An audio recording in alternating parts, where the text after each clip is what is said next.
Assalamualaikum warahmatullahi wabarakatuh. Kami dari kelompok 7 akan menjelaskan materi tentang investasi saham. Saya Rahayu Nur Insani, NPM 1804041132. Saham merupakan tanda bukti kepemilikan dari seseorang ataupun badan hukum terhadap suatu perseroan terbatas. Jenis-jenis saham terdiri dari dua kategori. Yang pertama yaitu saham berdasarkan hak tagihnya. Terbagi menjadi dua macam. Yang pertama yaitu saham biasa atau common stock. Merupakan saham biasa yang beredar di pasar modal dan dipasarkan oleh perusahaan yang sudah go public. Lalu selanjutnya ada preference stock. Merupakan saham prioritas yang dijual oleh perusahaan yang sudah go public. Dari dua macam ini terdapat perbedaan yang sangat signifikan. Common stock memiliki resiko yang sangat tinggi dan sangat terpengaruhi oleh inflasi, sementara preference stock memprioritaskan pemiliknya untuk mendapatkan dividen dari perusahaan. Kategori yang kedua yaitu saham berdasarkan peralihannya. Terdiri dari dua macam. Yang pertama ada saham atas unjuk. Saham ini dapat diklaim oleh siapapun selama dia memiliki atau membawa bukti atas saham itu. Kedua, saham atas nama. Saham ini sudah diatasnamakan pemiliknya atau dengan menggunakan nama orang tertentu, di mana cara peralihannya harus melalui prosedur tertentu. Baik, di sini saya akan menjelaskan mengenai prinsip dan nilai saham. Yang pertama yaitu prinsip saham syariah, yaitu di mana apabila ditawarkan secara terbatas, maka sifat atau prinsip saham itu bersifat musyarakah. Dan yang kedua, apabila itu sifatnya umum atau publik, bahwasanya saham itu bersifat mudharabah.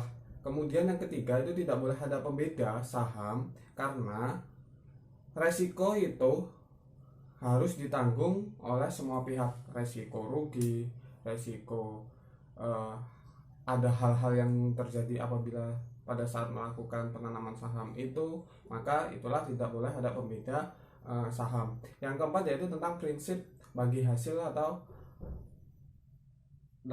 dalam laba rugi. Jadi dalam penanaman saham syariah itu sistemnya yaitu tentang bagi hasil maupun laba ataupun rugi, karena tidak boleh ada salah satu pihak yang diuntungkan. Jadi harus sama-sama untung, sama-sama rugi, kayak gitu, biar tidak ada kecemburuan. Yang terakhir yaitu tidak dapat dicairkan kecuali di likuidasi. Kemudian selanjutnya yaitu untuk nilai saham. Nilai saham sendiri yang pertama adalah nilai nominal, yaitu par value, yaitu nilai kewajiban yang ditetapkan untuk tiap lembar saham. Yang kedua yaitu agio saham atau additional paid in capital and in excess of par value, atau selisih yang dibayar dengan nilai nominal. Yang ketiga yaitu nilai nominal di store atau paid in capital, total yang dibayar oleh pemegang saham kepada emiten untuk ditukarkan dengan saham biasa atau preference. Yaitu yang keempat yaitu laba ditahan. Laba ditahan itu atau biasa sebut bahasa latinnya yaitu retain earning, atau sebagai laba yang tidak dibagikan kepada pemegang saham untuk ditanamkan kembali ke perusahaan.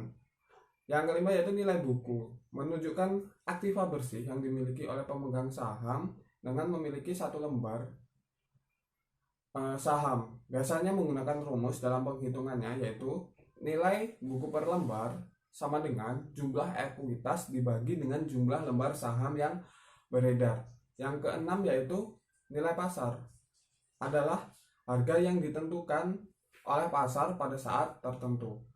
Yang terakhir nilai intrinsik atau nilai fundamental, nilai saham yang sebenarnya terjadi, seperti itu. Nilai intrinsik ini juga dibedakan menjadi dua pendekatan, yaitu menggunakan analisis data keuangan perusahaan, misalnya data keuntungan ataupun laba, dividen, penjualan dan lain sebagainya, yaitu biasanya di laporan keuangan seperti itu. Yang kita lagi yaitu sedangkan analisis teknikal, yaitu menggunakan data pasar. Nah ini di lapangan dia betul, pasar yang mau kita tanamin saham itu menguntungkan atau tidak. Jika menguntungkan maka nilai saham ini akan dimasukkan atau investor bakalan masuk di dalamnya. Mungkin itu saja sih penjelasan singkat saya mengenai prinsip dan nilai saham seperti itu. Dan untuk materi selanjutnya akan disampaikan oleh teman saya. Dari saya akhiri. Wassalamualaikum warahmatullahi wabarakatuh. Assalamualaikum warahmatullahi wabarakatuh. Perkenalkan, nama saya Fitra Fiani, NPM 1804040041. Di sini saya akan menjelaskan materi yang ketiga yang berjudul tujuan dan faktor-faktor mempengaruhi harga saham. Tujuan penilaian saham. Ada beberapa tujuan dari penilaian saham yang dilakukan investor atau pemilik modal, antara lain penilaian saham dilakukan untuk menentukan apakah semua yang akan dibeli atau dijual akan memberikan tingkat return yang sesuai dengan tingkat return yang diharapkan. Untuk memberikan gambaran pada manajemen atas estimasi nilai saham suatu perusahaan yang akan digunakan untuk rujukan manajemen sebagai pertimbangan kebijakan atas saham perusahaan bersangkutan, berguna untuk mencari harga wajar suatu saham, digunakan untuk membedakan nilai saham menjadi nilai buku, nilai pasar, dan nilai intrinsik untuk melihat kinerja suatu perusahaan. Bagi pihak yang memiliki saham akan memperoleh beberapa keuntungan sebagai bentuk kewajiban yang harus diterima, yaitu memperoleh dividen sebagai bentuk keuntungan. Biasanya dividen dibayarkan dalam bentuk kas, tetapi kadang-kadang perseroan memutuskan untuk memberikan dividen dalam bentuk kekayaan lainnya atau beberapa tambahan saham. Secara lebih dalam, Haryono Juduk mengatakan setiap pengumuman pembayaran dividen akan diikut dengan pencatatan pengurangan laba yang ditahan, memperoleh capital gain, yaitu keuntungan pada saat saham yang dimiliki tersebut dijual kembali pada harga yang lebih mahal, memiliki hak suara bagi pemegang dalam jenis saham biasa. Faktor-faktor yang mempengaruhi harga saham. Harga saham selalu mengalami perubahan setiap harinya, bahkan setiap detik pun harga berubah. Oleh karena itu, investor harus mampu memperhatikan faktor-faktor mempengaruhi harga saham. Faktor-faktor yang mempengaruhi fluktuasi harga saham berasal dari internal maupun eksternal. Adapun faktor internalnya antara lain yang pertama yaitu laba perusahaan, yang kedua pertumbuhan aktiva tahunan, yang ketiga likuiditas, yang keempat nilai kekayaan total, yang kelima penjualan.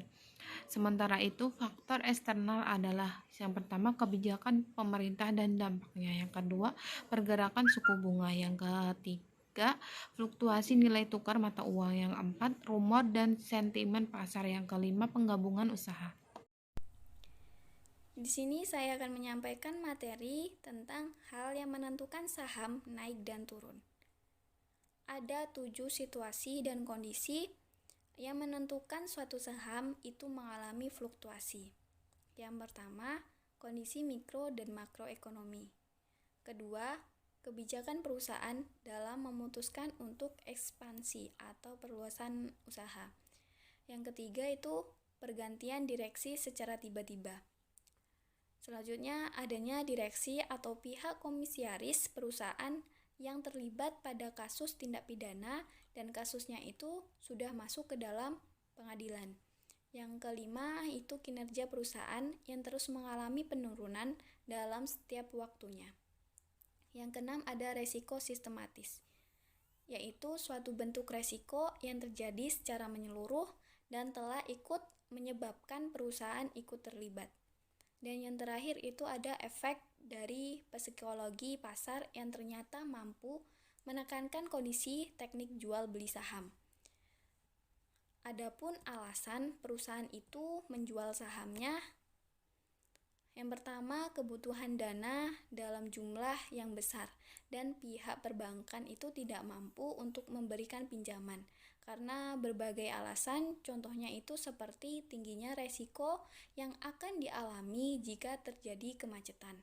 Yang kedua, keinginan perusahaan untuk mempublikasikan kinerja perusahaan secara lebih sistematis. Yang ketiga, itu menginginkan harga saham perusahaan terus naik dan terus diminati oleh konsumen secara luas, sehingga ini nantinya akan memberi efek kuat bagi perusahaan, seperti rasa percaya diri di kalangan manajemen perusahaan. Yang terakhir itu mampu memperkecil resiko yang timbul karena permasalahan. Nah, resikonya ini dapat diselesaikan dengan perbaikan dividen. Selanjutnya ada penilaian saham dari segi perspektif investor. Perspektif investor adalah jauh lebih sederhana dalam memberikan penilaian terhadap kondisi suatu saham. Adapun penilaian seorang investor terhadap suatu saham adalah yang pertama, prospek usaha yang menjanjikan. Yang kedua, kinerja keuangan dan non-keuangan adalah bagus. Yang ketiga, penyajian laporan keuangan jelas atau bersifat disclosure, pengungkapan secara terbuka dan jelas. Yang terakhir itu terlihat sisi keuntungan yang terus meningkat. Nah, syarat suatu saham yang dikeluarkan oleh perusahaan ini dapat dikatakan syariah apabila jenis usaha, produk barang, jasa yang diberikan, dan akad serta cara pengelolaan perusahaan yang mengeluarkan saham atau perusahaan publik yang menerbitkan saham syariah tidak boleh bertentangan dengan prinsip syariah. Yang kedua itu emiten atau perusahaan publik yang menerbitkan saham syariah wajib untuk menandatangani dan memenuhi ketentuan akad yang sesuai dengan syariah atau saham syariah yang dikeluarkan. Yang terakhir itu ada emiten yang menerbitkan saham syariah wajib menjamin bahwa kegiatan usahanya itu memenuhi prinsip-prinsip syariah dan memiliki syariah complete official. Sekian yang dapat kami sampaikan, kurang lebihnya kami mohon maaf. Kami akhiri, wallahu muwaffiq ila aqwamit thoriq. Wassalamualaikum warahmatullahi wabarakatuh.